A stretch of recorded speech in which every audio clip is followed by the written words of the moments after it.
Welcome to The Last Breakfast. Please enjoy the video. You start by gathering the reused content you plan to work with and verifying permissions. You should identify license types and any required attributions. Make sure to flag anything that looks proprietary. Once done, sort items by reuse risk and intended use, commercial or educational, so you know which pieces need permission or modification.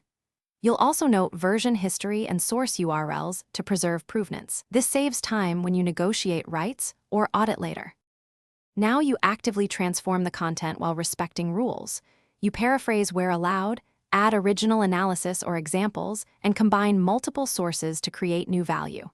Make sure to insert attribution lines and license details visibly. This prevents disputes later. Once integrated, standardize formatting, metadata, and accessibility features so the repurposed item fits your platform.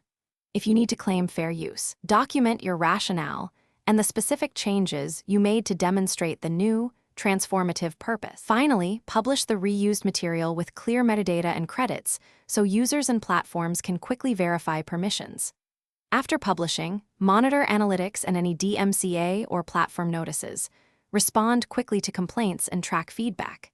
If something goes wrong, say a takedown request, don't panic. Gather your documentation, remove or edit the disputed portion, and communicate with the claimant. Make sure to keep a change log and backups so you can restore or revise content. Thanks for watching. If this was helpful, leave a like and consider subscribing. See you next time.